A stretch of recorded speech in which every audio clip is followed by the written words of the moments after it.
গত ক্লাসে করেছিলাম রেস জুডিকাটা নিয়ে, তাই না? তো রেস জুডিকাটা জিনিসটা কি, রেস জুডিকাটা কিভাবে ব্যবহার করা হয়, এটা আসলে মূল উদ্দেশ্যটা কি, হ্যাঁ, এই সমস্ত বিষয় নিয়ে আমরা আলোচনা করেছি। আচ্ছা, আশা করি এটা নিয়ে আপনাদের আর কোনো সমস্যা নাই আছে? না ম্যাম। হ্যাঁ, আচ্ছা, তাহলে যদি সমস্যা না থাকে তাহলে আমাকে বলেন দেখি রেস জুডিকাটা মানে কি, জিনিসটা কি? এক লাইনে উত্তর দেন দেখি কি বুঝেন। রেস জুডিকাটা জিনিসটা কি, কখন ব্যবহার করা হয়, এর উদ্দেশ্যটা কি, বলেন এনিওয়ান। জি ম্যাম, রেস জুডিকাটা হচ্ছে একটা ল্যাটিন ওয়ার্ড। এটা দ্বারা বোঝানো হয়েছে যে জিনিসটা, যে মামলাটা নিষ্পত্তি হয়ে গেছে, সেই মামলাটা পুনরায় আর করা যাবে না। যদি পুনরায় রায় করে তাহলে সেক্ষেত্রে কি হবে? যদি পুনরায় করে, somehow কেউ যদি পুনরায় করে তাহলে সেক্ষেত্রে কি হবে বলেন দেখি। আদালত পরবর্তী মামলা বাতিল বলে ঘোষণা করবে আর কি। পরবর্তী মামলা বাতিল এবং প্রথম যে মামলাটা থাকবে সেই মামলাটা আপনার গ্রহণযোগ্যতা। আচ্ছা,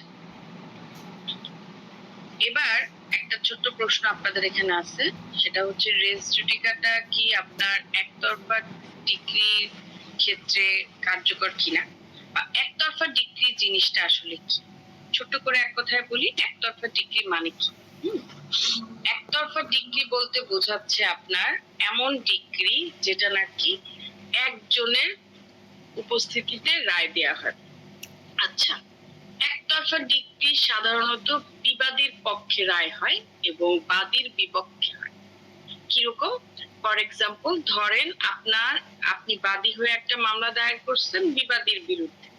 এখন যেদিন ফাইনাল শুনানির দিন, সেই দিন আপনি উপস্থিত হইলেন না, অর্থাৎ আপনি মামলা দায়ের করলেন, আপনি উপস্থিত হইলেন না, ঠিক আছে, বাট বিবাদী উপস্থিত আছে আদালতে। তাহলে সেই ক্ষেত্রে আদালত যখন দেখবে যে ফাইনাল শুনানির দিন সে নাই, এবং এক্ষেত্রে অবশ্য কিছু বিষয় আছে, যেমন একবারে একটা শুনানিতে অনুপস্থিত থাকলে যে আপনার মানে একটা ডিক্রি দিয়ে দেবে বিষয়টা তা না, পরপর 3টা শুনানিতে দেখবে, যদি 3টা শুনানিতেও বাদী অনুপস্থিত থাকে তাহলে সেই ক্ষেত্রে আদালত আসলে ধরে নেয় যে হয়তোবা বাদী বিবাদীকে শুধুমাত্র হয়রানি করার উদ্দেশ্যে বা মিথ্যা মামলা দায়ের করছে, বা আদালতের সময় নষ্ট করার উদ্দেশ্যে এই মামলাটা দায়ের করছে। তো সেই ক্ষেত্রে শুধুমাত্র বিবাদীর দ্বারা উপস্থাপিত যে সাক্ষ্য প্রমাণ, সেই সাক্ষ্য প্রমাণের উপর ভিত্তি করে সে রায়টা প্রদান করে ফেলে। এই যে রায়টা দিয়ে দিল শুধুমাত্র বিবাদীর পক্ষে, সেটাই হচ্ছে আপনার একতরফা ডিক্রি। বুঝাতে পারছি বিষয়টা? একতরফা ডিক্রি বুঝতে পারছেন জিনিসটা কি? জি ম্যাম। এখন প্রশ্ন হচ্ছে, এই একতরফা ডিক্রিকে কি আমরা রেস জুডিকাটা বলতে পারি কিনা, ঠিক আছে? আচ্ছা, কি মনে হয় আপনাদের কাছে একতরফা ডিক্রিটা কি রেস জুডিকাটা হিসেবে প্রযোজ্য হবে, বা রেস জুডিকাটার ক্ষেত্রে এটা কার্যকর? কি মনে হয় বলেন তো? হবে না মনে হয় ম্যাম। হবে, হবে। আচ্ছা, কেন হবে একটু বলি। একতরফা ডিক্রি হোক বা উভয় পক্ষের মাধ্যমে ডিক্রি হোক, যেটাই হোক না কেন, এটা তো রায়, তাই না? আদালত দ্বারা প্রদত্ত একটা রায় বা ডিক্রি, অর্থাৎ যেটা আইনানুগ ভিত্তি আছে। সো যেই ক্ষেত্রে আইনানুগ ভিত্তি আছে, সেটা হোক একতরফা ডিক্রি বা দোতরফা ডিক্রি, অর্থাৎ উভয় পক্ষের মাধ্যমে মিলিত কোনো ডিক্রি, যেটাই হোক না কেন, যদি সেই ক্ষেত্রে আইনানুগ ভিত্তি থেকে থাকে এবং সেটা যদি অবশ্যই প্রতারণা বা অভিযোগের মাধ্যমে না, মনে করেন যে এমন যদি সিচুয়েশন হয় যে প্রতারণার মাধ্যমে বা যোগ সাজসমূলক ভাবে বিবাদী তার পক্ষে রায়টা নিয়ে নিছে, সেটা আলাদা বিষয়। বাট এটা যদি একদম এমন হয় যে না, কোনো ধরনের যোগ সাজস বা প্রতারণা কিছুই করানো হয়নি, বরং বাদীর ত্রুটির কারণে আদালত বাধ্য হয়েছে একতরফা ডিক্রি প্রদান করতে, তাহলে এই ক্ষেত্রে সেটাকে তো আমরা অবশ্যই আইনানুগ ডিক্রি বলতে পারি, তাই না? সো যেহেতু এটা আইনানুগ ডিক্রি, সো এইটা কিন্তু আপনার রেস জুডিকাটার ক্ষেত্রে কোনো ধরনের কোনো প্রভাব ফেলবে না। ঠিক আছে, অর্থাৎ রেস জুডিকাটার ক্ষেত্রে এটা সমানভাবেই কার্যকর হবে। বুঝতে পারছেন? এই যে দেখেন, একটি মামলা বা তার কোনো বিচার্য বিষয় যখন চূড়ান্তভাবে নিষ্পত্তি হয় এবং যদি সেটা একতরফা ডিক্রি দ্বারাও হয়, তবুও তার রেস জুডিকাটা হিসেবে প্রযোজ্য হবে, কারণ এটা একতরফা ভাবে নিষ্পত্তি হলেও এটা কিন্তু একটা আইনানুগ ডিক্রি। আর আরজিতে উল্লেখিত বিষয়গুলো যদি আদালত চূড়ান্তভাবে সাক্ষ্য প্রমাণের মাধ্যমে উপস্থাপন করে এবং যদি মানে প্রমাণ করতে পারে যে কোনো ধরনের প্রতারণা বা অন্য কোনো অভিযোগ নাই, বা অর্থাৎ যোগসাজশমূলক ভাবে কিছু করা হয়নি, তখন সেই ক্ষেত্রে আদালত অবশ্যই একতরফা ডিক্রির ক্ষেত্রে রেস জুডিকাটাকে কার্যকর প্রদান করতে পারে। বুঝতে পারছি? হ্যাঁ, জি ম্যাম। প্রশ্নটা ক্লিয়ার? তাহলে রেস জুডিকাটা একতরফা ডিক্রির ক্ষেত্রে যে অপ্রযোজ্য বা প্রযোজ্য হবে না এমন কোনো বিষয় না। রেস জুডিকাটার ক্ষেত্রে অবশ্যই অবশ্যই এটা প্রযোজ্য হবে, কোনো সমস্যা হবে। আচ্ছা, এবার আপনাদের একটা খুব ইম্পর্টেন্ট সেকশন, ইম্পর্টেন্ট বিষয় আছে, সেটা হচ্ছে দেওয়ানি মোকদ্দমা দায়েরের পদ্ধতি। অর্থাৎ একটা দেওয়ানি মোকদ্দমা কিভাবে দায়ের করা হবে, কোন কোন ক্ষেত্রে হবে, কিভাবে আদালতেই করবে, এই সব কিছু। আচ্ছা, প্রশ্নটা কি বলা হয়েছে? দেওয়ানি কার্যবিধির 15 থেকে 20 ধারা অনুযায়ী মামলা দায়ের করার বিষয়সমূহ বা স্থান সম্পর্কে আলোচনা। আচ্ছা, তার আগে আমি বলে দিই 15 থেকে 20 ধারায় মূলত কি বলেছে। 15 থেকে 20 ধারায় বলা হয়েছে স্থান সম্পর্কে। ঠিক আছে, এই যে বারবার বলতেছি মামলা দায়ের করবে, এই করবে, সেই করবে, মামলাটা করবে কোথায়?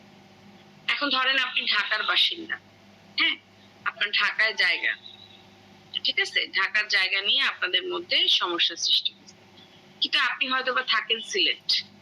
তাহলে এই ক্ষেত্রে আপনি আপনার সুবিধার থেকে আপনি সিলেটে মামলা করতে পারবেন? আপনার কাছে মনে হয়? আপনার জায়গাটা যেহেতু ঢাকায়, সমস্যাটা যেহেতু ঢাকায় হয়েছে, তাহলে সেক্ষেত্রে যদিও আপনি সিলেটের বাসিন্দা, আপনি কি পারবেন ঢাকায় মামলা দায়ের করতে? কি বলি, সিলেটে গিয়ে মামলা দায়ের করতে? বলেন তো, কি মনে হয়? না, সেটা করা যাবে না। সেটা কখনোই করা যাবে না। দেখেন, যেখানে আপনার মামলা অবস্থিত, যেখানে আপনার বিষয়বস্তু অবস্থিত, আপনাকে সেখানেই মামলাটা দায়ের করতে হবে, সোজা কথা। ঠিক আছে, সেইটা আপনার হোক, মানে সিলেট হোক, ঢাকা হোক, আপনার সমস্যা হচ্ছে আসা যাওয়াতে, এগুলা আদালত বুঝবে না। আদালত দেখবে কি, যে আপনার যে আঞ্চলিক সীমানা, অর্থাৎ আপনার বিষয়বস্তুটা যেখানে অবস্থিত সেই জায়গায় মামলাটা দায়ের করা হয়েছে কিনা, এই জিনিসটা আদালত দেখবে। আমি কি বুঝাতে পারছি বিষয়টা? জি ম্যাম। হ্যাঁ, আচ্ছা, এবার আসেন দেখি আমাদের মূলত কিভাবে কিভাবে মামলাটা দায়ের করতে হবে এবং কিভাবে স্থান আমি নির্ধারণ করব। দেখেন, দেওয়ানি আদালতের আঞ্চলিক এখতিয়ার সম্পর্কে অথবা স্থান নির্ধারণ যেটাই বলেন, এই সম্পর্কে মূলত 15 থেকে 20 ধারা আলোচনা করেছে। 15 ধারার সুস্পষ্ট বক্তব্য হচ্ছে, একটা দেওয়ানি আদালত তার সাধারণ এখতিয়ার অর্থাৎ আর্থিক এখতিয়ার সম্পূর্ণ আদালতে, সর্বনিম্ন পর্যায়ে আর্থিক এখতিয়ার সম্পূর্ণ আদালতে মামলা দায়ের করতে হবে। অর্থাৎ আপনার জায়গার মূল্য, ধরে এটা আপনার জায়গা, আপনার জায়গার মূল্য ধরেন 10 লাখ টাকা, তাহলে এই 10 লাখ টাকা মূল্যের জন্য আপনি নিশ্চয়ই জেলা জজ কোর্টে গিয়ে মামলা দায়ের করতে পারবেন না। পারবেন কি? পারবেন না। আমাদের দেওয়ানি আদালতে মোট 5টা আদালত হিসেবে এখানে গণ্য করা হয়েছে এবং 5টা আদালতের এখতিয়ারটাকে কিন্তু নির্ধারণ করে দেয়া হয়েছে। ঠিক আছে, যেমন আপনার যদি 1 টাকা হয়, অর্থাৎ 1 টাকা থেকে আপনার 15 লক্ষ টাকা পর্যন্ত আপনি সহকারী জজ আদালতে করবেন, নিচে থেকে যাবেন। 15 লক্ষ 1 টাকা থেকে আপনি 25 লাখ পর্যন্ত যাবেন হচ্ছেন কোথায়?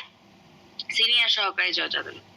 25 লক্ষ 1 টাকা থেকে আনলিমিটেড, সেটা হতে পারে 1 কোটি টাকা মূল্য, 10 কোটি টাকা মূল্যের সম্পত্তি, যেটাই হোক, আপনি চলে যাবেন কোথায়? সহকারী জজ, সিনিয়র সহকারী জজ, যুগ্ম জেলা জজ আদালতে। আর জেলা জজ আদালত এবং হাইকোর্ট, এই দুইটা আদালত আদালতে আপনি কখনোই সরাসরি মামলা দায়ের করতে পারবেন না। তার কারণ এই দুইটা আদালত হচ্ছে আপিল আদালত, অর্থাৎ নিম্ন আদালতের রায়ে যখন আপনি সন্তুষ্ট না, তখন সেই ক্ষেত্রে আপনি এই মামলাটাকে আবার নতুন করে রিভিউ করার জন্য বা ন্যায় বিচারের ব্যাহত হয়েছে এরকম মনে হইলে আবার মামলাটাকে রিওপেন করার জন্য আপনি যাবেন জেলা জজ কোর্ট বা হাইকোর্ট। বুঝতে পারছি বিষয়টা? হ্যাঁ জি ম্যাম। হ্যাঁ, তাহলে কি বুঝতে পারলাম যে আমার যে জায়গাটা নিয়ে বিরোধ সৃষ্টি হয়েছে ওই বিরোধীয় সম্পত্তির মূল্যমানের উপর নির্ধারণ করে আমাকে আদালত চুজ করতে হবে। আমি চাইলেই একটা আদালত গিয়ে মামলা দায়ের করতে পারবো না। ধরেন সিনিয়র সহকারী জজ আদালতে আমার পরিচিত লোকজন আছে, ঠিক আছে, সেখানকার পেশকার, সেখানকার বিচারক সবাই আমার পরিচিত, তাই বলে আমি যে ওখানে গিয়ে মামলা করব বিষয়টা তো হবে না। আমার জায়গা বা আমার স্থান বা আমার আদালত নির্ধারিত হবে আমার জায়গার মূল্যের উপর নির্ধারণ, অর্থাৎ আমার মূল্য যেটা হবে জায়গার মূল্য সেইটার উপর নির্ধারণ করে আমি আদালত চুজ করব। বুঝাতে পারছি বিষয়টা? Yes ma'am. তো এই জিনিসটাই আমাদের 15 ধারায় বলা হয়েছে যে প্রত্যেকটা মামলা কি করতে হবে, আর্থিক এখতিয়ার সম্পূর্ণ আদালতে করতে হবে, অর্থাৎ আর্থিক এখতিয়ার সম্পূর্ণ সর্বনিম্ন পর্যায়ের আদালতে করতে হবে। আপনি হুট করে উচ্চ আদালত যায় মামলা করতে পারবেন না। 15 ধারার বিষয়টা ক্লিয়ার? হ্যাঁ, আচ্ছা, এবার আসি 16 থেকে 20 ধারায় কি বলা হয়েছে। 16 থেকে 20 ধারাটা আপনাকে আলোচনা করা হয়েছে স্থানটা নির্ধারণ, অর্থাৎ আঞ্চলিক সীমানার বিষয় নিয়ে আলোচনা করা হয়েছে। যেমন মোকদ্দমার 16 ধারায় বলা হয়েছে মোকদ্দমার বিষয়বস্তু যেই আদালতের আঞ্চলিক সীমানার মধ্যে অবস্থিত সেই আদালতে গিয়ে আপনাকে মামলাটা দায়ের করতে হবে। এখন আঞ্চলিক সীমানা বলতে আপনি কি বুঝলেন? দেখেন, ওই যে একটু আগে বললাম, ফর এক্সাম্পল আপনার জায়গা হচ্ছে ঢাকায় বাট আপনি থাকেন সিলেটে। এখন আপনার যাতায়াতে সমস্যা হবে, এই চিন্তা করে আপনি কি করলেন, আপনি সিলেট আদালতে মামলা দায়ের করে দিলেন, তাহলে তো বিষয়টা হবে না। অর্থাৎ আপনার মোকদ্দমা বলতে মামলার বিষয়বস্তু যেই এলাকার মধ্যে অবস্থিত এবং ওই এলাকাটা যেই আদালতের মধ্যে অবস্থিত সেই আদালতে আপনাকে মামলা দায়ের করতে হবে। এটাকে বলা হয় আদালতের আঞ্চলিক সীমানা। দেখেন, আদালতের কিন্তু বেশ কতগুলো এখতিয়ার আছে। একটা হচ্ছে আর্থিক এখতিয়ার, হ্যাঁ, যেটা 15 ধারার মাধ্যমে আমাদেরকে নির্ধারণ করতে হয়, যেটা আমি আপনাদেরকে অলরেডি বুঝাইলাম। সহকারী জজ, সিনিয়র সহকারী জজ, যুগ্ম জেলা জজ, অর্থাৎ আপনার টাকার মূল্যমানের উপর নির্ধারণ করে আপনি 15 ধারাটা সিলেক্ট করবেন। ওকে। আর 16 ধারাটাতে বলা হয়েছে আঞ্চলিক এখতিয়ার আদালতের।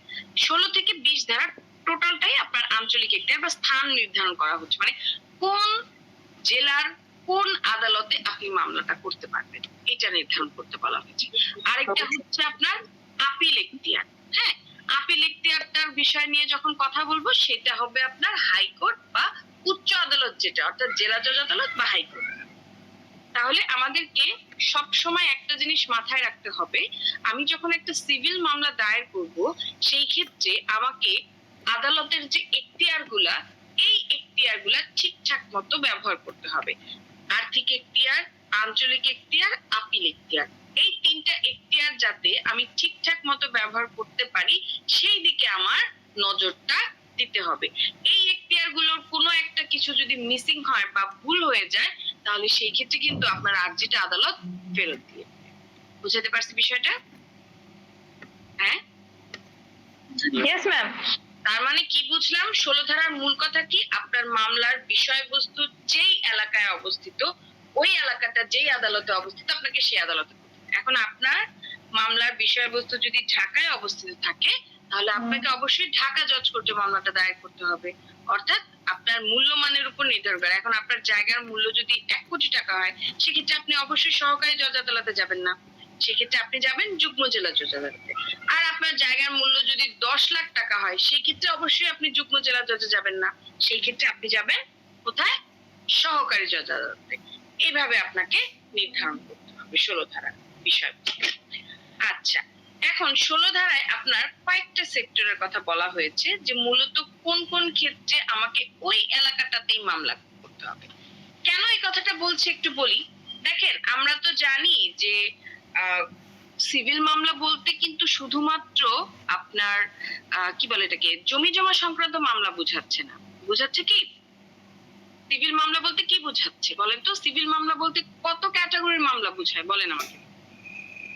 পদ্ধতি সংক্রান্ত, জমি জমা সংক্রান্ত, হ্যাঁ, পারিবারিক বিষয় সংক্রান্ত। এখন ধরেন পারিবারিক বিষয় সংক্রান্ত বিষয় যদি এসে থাকে তখন সেই ক্ষেত্রে তো আর আপনার জায়গার মূল্যমান বা আপনার বিষয়বস্তুর মূল্যমান এই জিনিসটা আসতেছে না।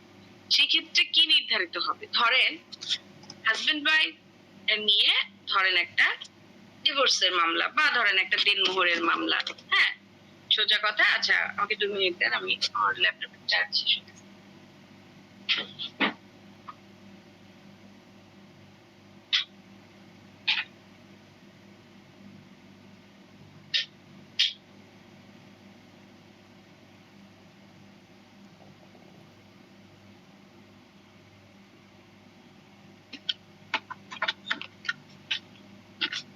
হ্যাঁ, শুনতে পাচ্ছেন? হ্যালো? জি জি ম্যাম। ম্যাম। হ্যাঁ, এখন দেখেন পারিবারিক মামলা বলতে কি বোঝাচ্ছে? দেনমোহরের মামলা, তারপরে হচ্ছে আপনার ইসের মামলা, কি বলে এটাকে আপনার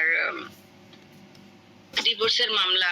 হ্যাঁ, এই ধরনের মামলাগুলো যেটা দাম্পত্য পুনরুদ্ধারের মামলা, এগুলো বোঝাচ্ছে। তো এই ক্ষেত্রে তো আর মনে করেন যে আপনার জায়গা সম্পত্তির বিষয় নিয়ে কোনো কিছু আসতেছে, ঠিক কিনা? তো এইখানে যে জিনিসটা হবে, মেয়ের বাসা যে জায়গায়, ধরেন মেয়ের শ্বশুর বাড়ি হচ্ছে সিলেট আর মেয়ের বাবার বাড়ি হচ্ছে ঢাকায়, ঠিক আছে? অথবা ধরেন সিলেটেরই মনে করেন যে একটা জায়গা, সিলেটে আপনাদের কয় কি সুনামগঞ্জ কি কি যেন আছে না কতগুলো? জি ম্যাম, সুনামগঞ্জ, হবিগঞ্জ, মৌলভীবাজার, সিলেট, হ্যাঁ 4টা। হ্যাঁ, 4টা ডিস্ট্রিক্ট মিলে। এখন মনে করেন মেয়ের বাসা হইতেছে আপনার এক ডিস্ট্রিক্টের মধ্যে পড়ছে, ছেলের বাসা এক ডিস্ট্রিক্টের মধ্যে পড়ছে। তো এই ক্ষেত্রে আপনি কি করবেন? এই ক্ষেত্রে বিষয়টা হচ্ছে আপনি তো মনে করেন যে সিলেটেই যে আপনাকে মামলা করতে হবে বিষয়টা তো তা না। এখন এই মেয়ের বাসা যে জায়গায় সেই জায়গায় চাইলে সে মামলা দায়ের করতে পারবে। তো এই জন্যই 16 ধারায় কয়েকটা সেক্টর আপনাকে একদম উল্লেখ করে দিছে, পয়েন্ট আউট করে দিছে যে এই এই বিষয়ের ক্ষেত্রে আপনাকে অবশ্যই যেই জায়গায় আপনার বিষয়বস্তু অবস্থিত সেই জায়গায় যে আপনাকে মামলাটা দায়ের করতে হবে। সেগুলো কি কি? আচ্ছা দেখি। ম্যাম এইটা আরেকবার যদি কাইন্ডলি বলতেন।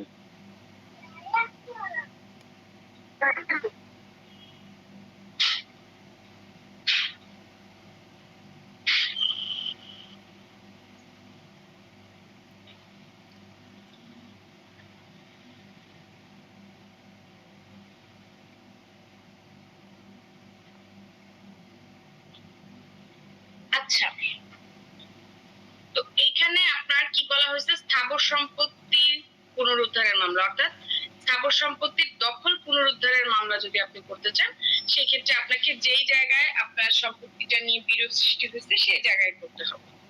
স্থাবর সম্পত্তির বাটোয়ারার মামলা, বাটোয়ারার মামলা বলতে আমরা সবাই কম বেশি জানি। বাটোয়ারার মামলা যে জায়গায় অবস্থিত সেই জায়গায় করতে হবে। স্থাবর সম্পত্তি বন্ধক মুক্তি বা অধিকার হরণের মামলা, কোন একটা বন্ধক দিচ্ছেন এখন ওই বন্ধকটা ছাড়াইতে পারতেছেন না, তখন সেই ক্ষেত্রে বন্ধক মুক্তির মামলা করতে হয়।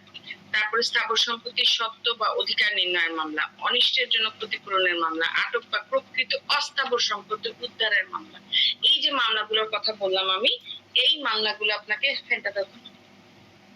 এই মামলাগুলো আপনাকে অবশ্যই অবশ্যই কি করতে হবে? যেই জায়গায় আপনার বিষয়বস্তু অবস্থিত সেই জায়গায় দায়ের করতে হবে। বুঝতে পারছি বিষয়টা? হ্যাঁ। আচ্ছা, আরেকটা বিষয় যেটা বলেন পারিবারিক মামলার কথা। ধরেন পারিবারিক মামলার বিষয়টা আমি আবারও বলতেছি, একটু শুনে নিবেন। ধরেন মেয়ের বাড়ি এক ডিস্ট্রিক্টে, ছেলের বাড়ি এক ডিস্ট্রিক্টে। এখন মেয়ে চাইলে 2 জায়গায় মামলা করতে পারে। মেয়ে চাইলে ঢাকায়ও মামলা করতে পারে, অর্থাৎ তার যে হোম ডিস্ট্রিক্ট সে যে জায়গায় থাকে সেই জায়গায় মামলাটা দায়ের করতে পারে, অথবা যদি চায় তার যে শ্বশুর বাড়ির এলাকা যে জায়গায় সেখানকার কোর্টেও মামলা দায়ের করতে পারে। পারে। অর্থাৎ পারিবারিক মামলার ক্ষেত্রে এমন কোনো ধরাবাঁধা নিয়ম নাই যে যেই জায়গায় ঘটনাস্থল বা তার শ্বশুর বাড়ি অবস্থিত, অর্থাৎ ঘটনাস্থল যে জায়গায় সেই জায়গায় হবে এরকম কোনো নিয়ম ধরাবাঁধা নাই। হ্যাঁ, কিন্তু অন্যান্য ক্ষেত্রে স্থাবর সম্পত্তির ক্ষেত্রে আপনার যেই জায়গায় আমার ঘটনাস্থল বা কজ অফ অ্যাকশনটা আমার যেখানে অ্যারাইজ হয়েছে সেই জায়গায় আমাকে মামলাটা দায়ের। এটা হচ্ছে 16 ধারার বিষয়। বুঝতে পারছি?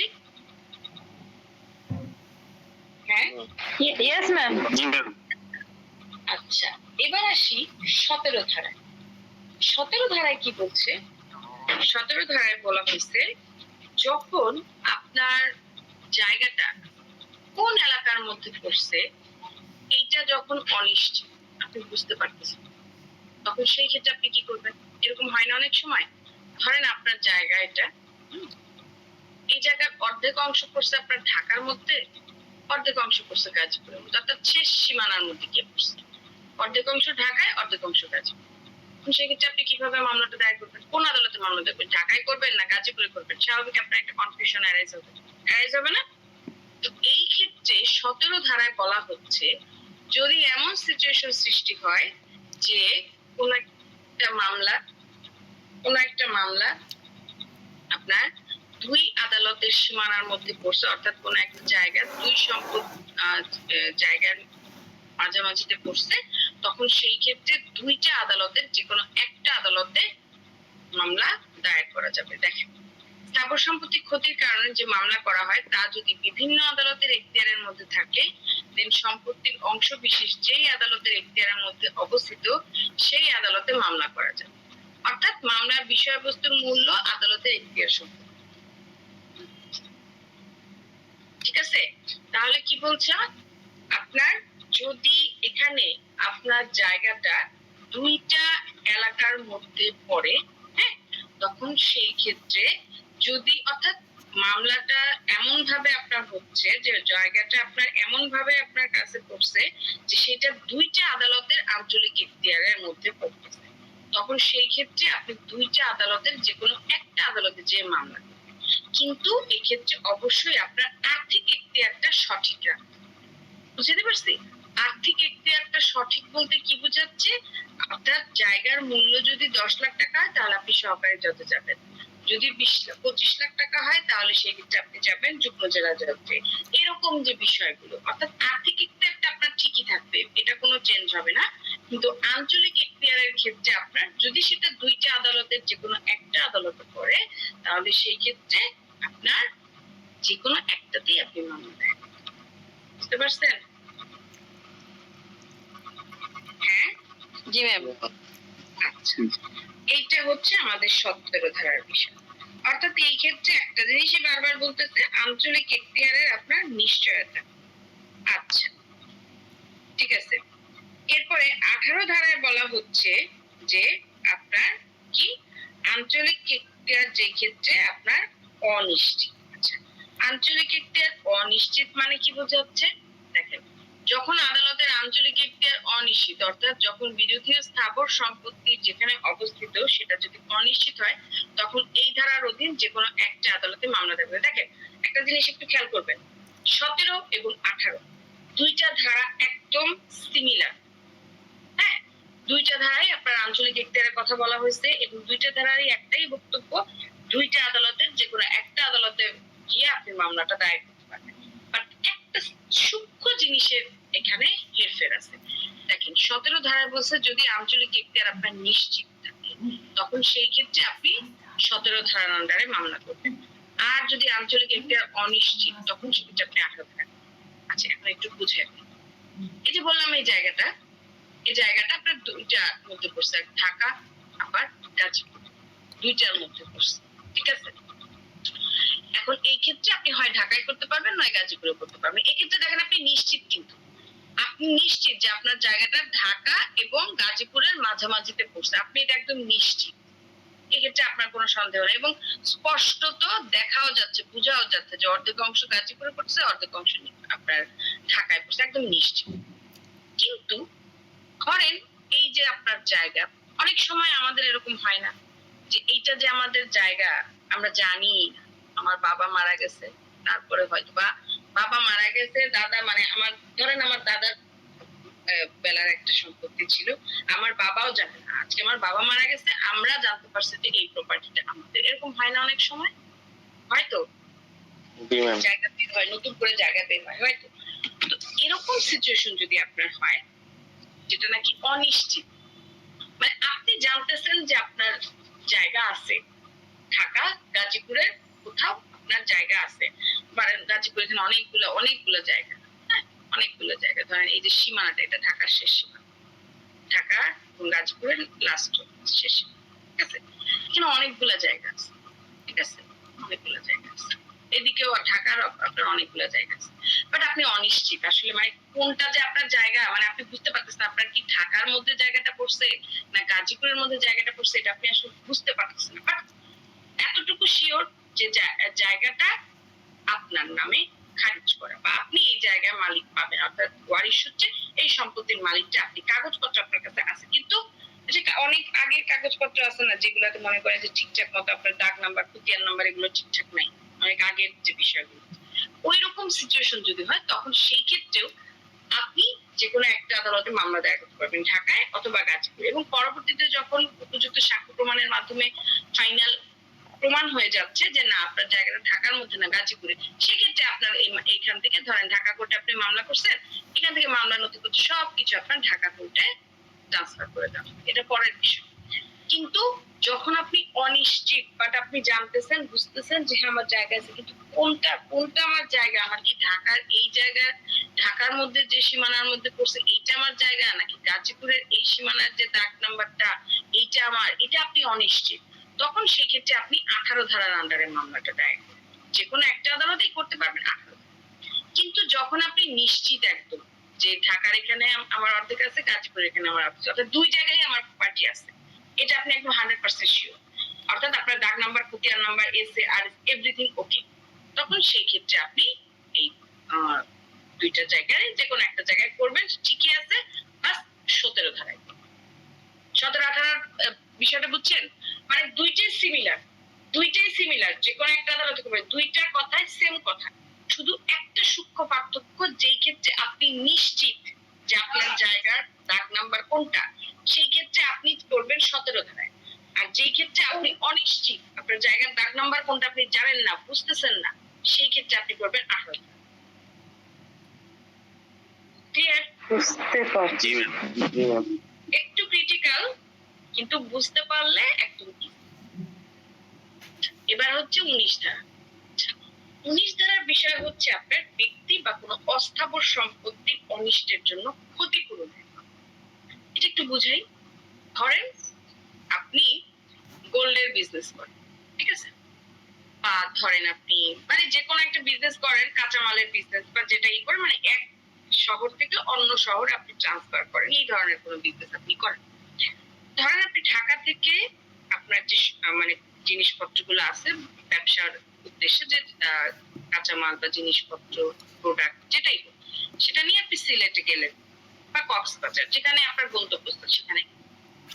এখন ঢাকায় আপনাকে ধরেন কেউ আপনার পিছু করলো, রংপুরের এখানে এসে ধরেন, সরি ঢাকা থেকে মানে চট্টগ্রাম এখানে মাঝখানে ধরেন কুমিল্লার এখানে এসে ধরেন আপনার উপর হামলা করছে, হ্যাঁ কুমিল্লার এখানে এসে আপনার উপর হামলা করছে, আপনি ওখানে আহত হয়েছেন, হ্যাঁ, এবং পরবর্তীতে দেখা গেল যে আপনি কিছু জিনিস ওখানে ফেলে রেখে আসছেন, বা কিছু মানে ওখান থেকে আপনার কাছে কেউ নিয়ে গেছে, এবং পরবর্তীতে আপনি যখন কক্সবাজারে আসলেন, সেই ক্ষেত্রে ধরেন আপনার উপর আরো বড় সড়ো একটা হামলা হলো এবং আপনার সমস্ত জিনিস নিয়ে গেল, বা আপনি আহত হইলেন এরকম। তখন সেই ক্ষেত্রে একটা প্রশ্ন থাকেন যে আমি মামলাটা করবো কই, হ্যাঁ। আবার ধরেন এই যে যারা বিবাদী মানে আসামি যারা, তাদের বাড়ি ধরেন চট্টগ্রাম, কিন্তু আপনি হচ্ছেন ঢাকার বাসিন্দা এবং আপনার বিজনেস স্পট হচ্ছে আপনার ঢাকাতে, ঠিক আছে, তখন কি করবেন আপনি? ঢাকায় করবেন না কক্সবাজারে করবেন না কুমিল্লায় করবেন? এরকম একটা প্রশ্ন আসে না যে আমি মামলাটা করবো কোথায়? আমি বাসিন্দা ঢাকার, তো আমার উপর আক্রমণ হয়েছে কুমিল্লায়, এবং বিবাদী যারা, হ্যাঁ, যারা আমার উপর আক্রমণটা করছে তারা হচ্ছে কক্সবাজার, তাহলে এক্ষেত্রে আমি মামলাটা করবো কোথায়? এরকম একটা প্রশ্ন মনের মধ্যে আসে না? সেই ক্ষেত্রে দেখেন, একটা একটা জিনিস দেখেন, আপনি হচ্ছেন ঢাকার বাসিন্দা, বিবাদী হচ্ছে কক্সবাজারের বাসিন্দা, অর্থাৎ যারা আপনার উপর হামলা করছে, এবং আপনি আক্রমণ হয়েছেন, আপনাকে আক্রমণ করা হয়েছে কুমিল্লায়, ঠিক আছে? তাহলে এই ক্ষেত্রে আপনার রাইট আছে 3টা আদালতের যে কোনো একটা আদালত। বুঝতে পারছেন? আপনি কুমিল্লাতেও করতে পারবেন, আপনি ঢাকাতেও করতে পারবেন, আবার আপনি কক্সবাজারেও করতে পারবেন। এই রাইটটা 19 ধারার আন্ডারে আপনাকে দেওয়া হচ্ছে। এটাকে বলা হয় স্থানীয় ইখতিয়ার। বুঝছেন? আচ্ছা, আরেকটু ক্লিয়ার করি। আরেকটা এক্সাম্পল দিই। ধরেন একটা লোক কি করলো, আপনার এই ঢাকা থেকে সে ধরেন ইসে যাচ্ছে, রাজশাহী যাচ্ছে। এখন ঢাকা থেকে যখন রাজশাহী যাচ্ছে, তখন সেই ক্ষেত্রে ধরেন এই ঢাকা থেকে রাজশাহী না, ধরেন ঢাকা থেকে সে উত্তরবঙ্গ কোনো এক জায়গায় রংপুরে যাচ্ছে। ঢাকা থেকে যখন সে উত্তরবঙ্গের এখানে রংপুরে যাচ্ছে, তখন সেই ক্ষেত্রে ধরেন সিরাজগঞ্জে এসে সে খুব অসুস্থ হয়ে পড়ল। বুঝের বিষয়টা, সিরাজগঞ্জে সে এসে খুব অসুস্থ হয়ে পড়লো, বাধ্য হয়ে তাকে এখানে ডক্টর দেখাতে। এখানকার ডক্টর তাকে প্রেসক্রাইব করলো। এই প্রেসক্রিপশন নিয়ে সে ধরেন শেরপুরের ওই জায়গায় গেল। শেরপুরের ওই জায়গায় একটা ফার্মাসি থেকে সে ওষুধ কিনল, ঠিক আছে? কিন্তু তার ওষুধটা ছিল আপনার ডেট ফিক্সড, অর্থাৎ কি বলে, ডেট ফেল ওষুধ। হ্যাঁ, ওষুধের কোনো ই ছিল না, তার ডেট ফেল হয়ে গেছে এমন ওষুধ ছিল। বুঝলেন? কিন্তু শেরপুরে এসে সে ওষুধ কিনছে ডেট ফেল ওষুধ। এই ওষুধটা খাওয়ার পরে তার মৃত্যু হয়েছে রংপুরে এসে। ওকে, এবং পরবর্তীতে রংপুরের এখান থেকে যারা তার আত্মীয় স্বজন বা লোকজন যাই হোক, তারা ভালো মতো খোঁজ নিয়ে জানতে পারলো এই যে ফ্যাক্টরিটা, অর্থাৎ এই যে এই লোক যে প্রপার্টি আপনার মানে ওষুধ যে বিক্রি করে ডেট ফেল ওষুধ, এই ওষুধের কোম্পানিটা হচ্ছে আপনার ঢাকায়, যাদের কাজই হচ্ছে এরকম ডেট ফেল ওষুধ বিক্রি করা। অর্থাৎ তারা মানে ওষুধের মধ্যে ভেজাল পণ্য মিশিয়ে এগুলো বিক্রি করতেছে। এখন আপনি আমাকে বলেন তো, আপনি দেখছেন ঘটনাটা কত জায়গায় ঘটছে, আপনি তাহলে এখন বলেন দেখি আমাকে, আপনি কোথায় মামলা করবেন বলেন তো? যেখানে ফ্যাক্টরি ওখানে ম্যাডাম না, আপনি সব জায়গায় করতে পারবেন এক্সেপ্ট রংপুর বাদ। ঘটনার শুরু এবং পরিণাম যেখানে হ্যাঁ হ্যাঁ, ঘটনাটা শুরু হয়েছে কোত্থেকে? আপনি ঢাকার বাসিন্দা, আপনি চাইলে ঢাকাতেও করতে পারবেন, শুধুমাত্র এই কারণে কারণ আপনি ঢাকার বাসিন্দা। গেল। তারপরে আপনি সিরাজগঞ্জে নেমে ডাক্তার দেখাইছেন, যদি সেই ডাক্তারের মধ্যে কোনো খুঁত থেকে থাকে, হ্যাঁ, তাহলে সেই ডাক্তারের বিরুদ্ধেও আপনি মামলা দায়ের করতে পারবেন সিরাজগঞ্জে, কোনো সমস্যা নেই। এরপরে আপনি ওষুধ কিনছেন শেরপুরে এসে, যদি এই লোক ডেট ফেল যে ওষুধ বিক্রি করছে, কেন এটা তার অন্যায় হয়েছে না? অন্যায় হয়েছে তো, তাহলে এইখানেও আপনি মামলা দায়ের করতে পারবেন। এবং ফ্যাক্টরি হচ্ছে ঢাকায়, দেখেন আবার ঢাকায়, তাহলে ঢাকায় আপনি করতে পারবেন, সমস্যা নেই। লোকটা মারা গেছে রংপুরে, হ্যাঁ, রংপুরেও প্রয়োজনে করা যায়, সব জায়গায় আপনি করতে পারবেন। বুঝতে পারছেন? তার কারণ কি, সব জায়গায় বলতে আবার এমন না যে সবগুলো আদালতে আপনি মামলা করবেন, বিষয়টা তা না, যে কোনো একটা আদালত। এই যে জায়গাগুলো বললাম, এই সবগুলো জায়গা যে কোনো একটা আদালতে আপনাকে মামলা করতে হবে। কেন বললাম বিষয়টা? আপনি যেখানেই মামলা করেন না কেন, এই সবগুলা বিষয় কিন্তু টেনে এখানেই আসবে, আসবে না? হ্যাঁ, এখন আপনি যদি শেরপুরে মামলা করেন, এই যে ঢাকার বাসিন্দা সে এটা টেনে চলে আসলো, ফ্যাক্টরিটা ঢাকায় এটাও চলে আসলো, এরপরে আপনার ওষুধ কোন ফার্মাসি থেকে কিনলেন এটাও এখানে চলে আসলো, সব ঠিক তেমনি ভাবে আপনি রংপুরে করলেও সব একসাথে চলে আসতেছে। সো যে কোনো আদালতে একটা আদালতে আপনাকে করতে হবে। তার মানে 19 ধারার বক্তব্য হচ্ছে, যদি সেটা অস্থাবর সম্পত্তি সংক্রান্ত হয়, অস্থাবর মানে যেটা মুভমেন্ট করা যাচ্ছে, হ্যাঁ, ওই সম্পত্তি যদি হয়, অথবা যদি ব্যক্তি নিজে ভিকটিম হয়ে যায়, হ্যাঁ, তার নিজের যদি জানের উপর কোনো একটা হুমকি বা কিছু একটা হয়, কজ অফ অ্যাকশন অ্যারাইজ হয়, তাহলে সেই ক্ষেত্রে সে ওই স্থানীয় সীমার ক্ষতি সাধন যেখানে হয়েছে, অর্থাৎ কজ অফ অ্যাকশন যেখানে অ্যারাইজ হয়েছে, সেখানেও সে মামলা করতে পারবে। ইভেন যেখান থেকে ঘটনার শুরু তার, হ্যাঁ, সেখানেও সে মামলা করতে পারবে। অথবা বাদী বা বিবাদী যেখানে অবস্থিত, যাদের বসবাসের স্থান ওই জায়গায়, সে জায়গায় সে মামলা করতে পারবে। অর্থাৎ 19 ধারা অনুযায়ী যদি সেটা ব্যক্তি সংক্রান্ত হয় এবং যদি অস্থাবর সম্পত্তি সংক্রান্ত হয়, তাহলে আপনি প্রত্যেকটা আদালতে, যে কোনো একটা আদালত, স্থানীয় সীমার মধ্যে যে আদালতগুলো অবস্থিত সেই আদালতে কি আপনি মামলা দায়ের করতে পারবেন, এতে কোনো বাধা নাই। বাট বাকি যে সেক্টর গুলো বললাম 16 থেকে 18 পর্যন্ত, এই ক্ষেত্রে আপনাকে অবশ্যই মাথায় রাখতে হবে, এগুলো যদি স্থাবর সম্পত্তি সংক্রান্ত হয়, আপনাকে ওই করতে হবে, বলেন, ওই jurisdiction এখতিয়ার সম্পূর্ণ আদালতে, আদালতে করতে হবে। আঞ্চলিক এখতিয়ার সম্পূর্ণ আদালতে। আচ্ছা, 19 ধারাটা আমি তাহলে একটু পড়ি, আশা করি আপনাদের কাছে ক্লিয়ার। এখন আমি দেখেন বইয়ের ভাষায় দেখি। কোন ব্যক্তি বা কোন অস্থাবর সম্পত্তির প্রতি এক আদালতের এখতিয়ারে স্থানীয় সীমার মধ্যে যদি ক্ষতি সাধন করা হয় এবং বিবাদী যদি অন্য আদালতের স্থানীয় সীমায় বাস করে, অথবা সে যদি ব্যবসা করে, বা বাদী যদি দুই আদালতের যে কোনো একটি আদালতে না, সেই ক্ষেত্রে আপনার বাদী কি করতে পারবে, এই দুই আদালতের বা যতগুলো আদালতে সবগুলোর যে কোনো একটা আদালতে সে ক্ষতিপূরণের মামলা করবে। সোজা কথা, যেখানে আপনার কজ অফ অ্যাকশনটা অ্যারাইজ হচ্ছে, ঘটনার শুরুটা যেখান থেকে হচ্ছে সেখানে, অথবা বিবাদী বা বাদীর বাসস্থান যেই জায়গায়, সেই জায়গায় মামলা দায়ের করা, কোনো সমস্যা নেই। বুঝছেন? জি ম্যাম। এবং এই যে 19 ধারাটা না, হ্যাঁ, এই 19 ধারার মধ্যে আমাদের পারিবারিক মামলাটা করবে। বুঝছেন? জি ম্যাম। একটু আগে বললাম না যে পারিবারিক মামলা আপনি যে কোনো জায়গায় করতে পারবেন, এই যে এই 19 ধারার আন্ডারেই আপনার পারিবারিক মামলাটা। এবার বুঝছেন? ভিকটিমের বাসস্থানেও করতে পারবে, বাসস্থান যেখানে সেখানেও করতে পারবে, এবং যে জায়গায় তার সাথে নির্যাতন করা হয়েছে সেই জায়গায় সে করতে পারবে, কোন সমস্যা। ক্লিয়ার? জি ম্যাম। তাহলে এই হচ্ছে আপনার আজকের বিষয়, যে দেওয়ানি আদালতের এখতিয়ার সম্পর্কে আলোচনা। এটা আপনাদের প্রশ্ন ছিল যে দেওয়ানি আদালতের এখতিয়ার বা স্থানীয় এখতিয়ার সম্পর্কে আলোচনা করুন। তাহলে যখন আপনারা দেখবেন দেওয়ানি আদালতের স্থানীয় এখতিয়ার সম্পর্কে আলোচনা করতে বলছি, সেই ক্ষেত্রে আপনার অ্যান্সার হবে ধারা 15 থেকে 20 ধারা। আর হচ্ছে আপনার যদি বলা হয় শুধুমাত্র দেওয়ানি আদালতের এখতিয়ার, সেই ক্ষেত্রে আপনার অনেকগুলো সেক্টর আসবে। এখানে আপনার আর্থিক এখতিয়ার আসবে, আপিল এখতিয়ার আসবে, তারপর হচ্ছে আঞ্চলিক এখতিয়ার আসবে, সবই। কোশ্চেনের অ্যান্সার একটাই, কারণ 15 ধারায় আমাদের আর্থিক এখতিয়ার সম্পর্কে বলা হয়েছে, 16 থেকে 20-এ আমাদের বলা হয়েছে হচ্ছে আঞ্চলিক এখতিয়ার সম্পর্কে। আর লাস্টলি আপিল এখতিয়ারটা আপনাদেরকে এক্সট্রা করে লিখতে হবে, যেটা আমাদের বলা হয়েছে জেলা জজ এবং হাইকোর্টের জন্য। এবং এই জিনিসটা আপনাদের এই আইনে না, সিভিল কোর্স অ্যাক্ট 1887 এর 19 এবং 20 ধারায় এই জিনিসটা আলোচনা। যদি আপনাদের ওই প্রশ্নটা নেই, আপনাদের প্রশ্ন এটাই খালি 15 থেকে 20 পর্যন্ত আপনাদের আলোচনা করা হয়েছে স্থানীয় এখতিয়ার। এটাই হচ্ছে আপনাদের অ্যান্সার কোশ্চেন।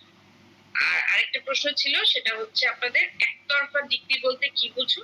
একতরফা ডিক্রির ক্ষেত্রে রেস জুডিকাটা প্রযোজ্য হবে কি হবে না, যদি প্রযোজ্য হয়ে থাকে তাহলে সেক্ষেত্রে কেন। এই দুইটা প্রশ্ন ছিল আজকে পড়াইছি।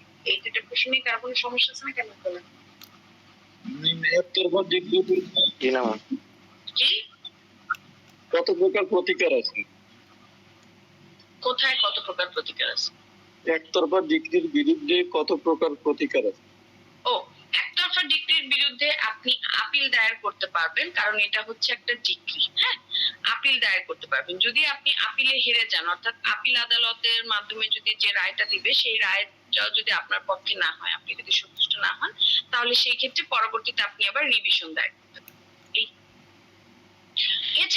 এছাড়াও আপনি যদি ওইসব ঝামেলার মধ্যে না যেতে চান, তাহলে সেক্ষেত্রে আপনি আবার নতুন করে মামলা দায়ের করবেন, অর্থাৎ আবার নতুন করে আর্জি দাখিল করে এই সেই করে আপনি মামলা দায়ের করতে হবে। ম্যাম একটু আগে বললেন যে একতরফা ডিগ্রি শুধু বাদী পায়, সরি বিবাদী পায়, বাদী না, বিবাদী পায়। বিবাদী পায়। এখন এমন একটা মামলা দেখা গেল যে বাদী ইচ্ছাকৃত ভাবে করছে, সেক্ষেত্রে বিবাদী পেলো, কিন্তু আসলে বিবাদী যদি আবার বিবাদীর দোষ প্রমাণিত হয়, সেক্ষেত্রে কি বাদী পাবে না? সেক্ষেত্রে বাদীকে আবার নতুন করে বাদীরও ওখানে প্রতিকার আছে তো, বললামই তো। আর শোনেন, বাদীর ক্ষেত্রে হয় মামলা খারিজ, আর বিবাদীর ক্ষেত্রে হয় আপনার একতরফা ডিগ্রি। হ্যাঁ, আর যদি ওই যে বললেন যেটা বাদী পাবে না, সাক্ষ্য প্রমাণ উপস্থাপন করতে হবে। সাক্ষ্য প্রমাণ উপস্থাপন করার পরে অবশ্যই বাদী পাবে। বাদীকে সেক্ষেত্রে স্থানীয় মোকদ্দমা দায়ের করতে হবে।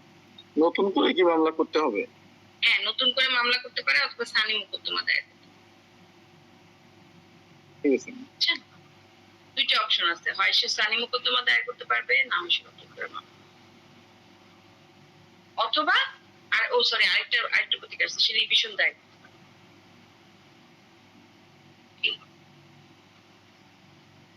বুঝাতে পারছি? জি ম্যাম, রিভিশনের পরে কি হাইকোর্ট করা যাবে? রিভিশনই তো হাইকোর্টে করে। আপনারা এই আপিল রিভিশনটা নিয়ে আমার মাথাটা খারাপ করবেন। আপিলের পরে তো রিভিশন করলাম, রিভিশনের পরে কি হাইকোর্টে যাওয়া যাবে নাকি? রিভিশনে হাইকোর্টে কোন সময় যাবেন? শুনেন, আপনি হাইকোর্টে হুট করে তো যেতে পারবেন না।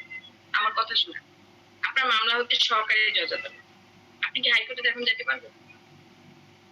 সহকারী জজ আদালতের যে মামলাটা, এই মামলার যে রায় হবে, সেই রায়ের উপর যদি আপনি সন্তুষ্ট না থাকেন, আপিল করতে চান বা রিভিশন করতে চান, যেটাই করতে চান, আপনি হাইকোর্টে এক লাফ দিয়ে যেতে পারবেন। আপনাকে জেলা জজ আদালতে যেতে হবে। বুঝতে পারছেন? হ্যাঁ, এটা আপনি আপনার উপর কি করে আপনি ইচ্ছাকৃত ভাবে হাইকোর্টে চলে যেতে পারবেন। আপনার মামলার মূল্যমানের উপর নির্ধারণ করবে সবকিছু। আবার যদি আপনার মামলাটা জেলা জজ আদালতে হয়, সেই ক্ষেত্রে আপনি যাবেন হাইকোর্টে। আপনি হাইকোর্টে ফট করে চলে যেতে পারবেন না। এটা রিভিশনের ক্ষেত্রেও আবার আপনার হাইকোর্টের ক্ষেত্রে। বুঝছেন? যে আদালতে রায়টা হলো ম্যাম, সেই আদালতেই রিভিশন হবে না? না, সেই আদালতে রিভিউ হয়। রিভিউ জি যেটা বলতেছেন সেই আদালতে হবে তো, কিন্তু সেটা রিভিউ বলে, যেটা আপিল আর রিভিশনের নিচে। হ্যাঁ, সবার উপরে আপিল, আপিলের পরে হচ্ছে রিভিশন, রিভিশনের নিচে হচ্ছে রিভিউ। বুঝছেন? ধরেন সহকারী জজ আদালত থেকে আপনার রায় দিচ্ছেন, আপনি এই রায়ে সন্তুষ্ট, তাহলে আপনার যদি অপশন থাকে, তাহলে আপনি এই আদালতেই আবার রিওপেন করবেন, সেটাকে বলা হয় রিভিউ। বুঝছেন? জি ম্যাম। এই প্রশ্নটা নিয়ে আপনারা সবাই মানে এই আপিল রিভিউ রিভিশনটা আমি যে কতবার বলি, আপনাদের এখানেও বলছি, আমি অন্য ব্যাচেও বলি, তারপরও বারবার এটা নিয়ে আমার আলোচনা করতে হয়। এটা কেন যে মাথায় ঢুকাইতে পারি না আমি দিয়েছি। যাই হোক, আর কারো কোনো প্রশ্ন আছে? ম্যাম, একটা বিষয় যেটা বললেন, বাদী মামলা করলো, বাদী যদি উপস্থিত না থাকে সেক্ষেত্রে বিবাদী একতরফা রায় পেল, মানে ডিগ্রি পেল আর কি। এখন বাদী মামলা করার পরে যদি বিবাদী উপস্থিত না হয়, সেক্ষেত্রে কি বাদী একতরফা ডিগ্রি পাবে না? একতরফা ডিগ্রি পায় না, সেক্ষেত্রে তার কাছে মামলা খারিজ হয়। বুঝছেন? আপনি যেটা বাদী মামলা করলো, বাদীর মামলা খারিজ হবে কেন? বিবাদী উপস্থিত হলো না। আল্লাহ রে, মামলা খারিজ বুঝেন না কেন? আপনি মামলা দায়ের করছেন, ঠিক আছে?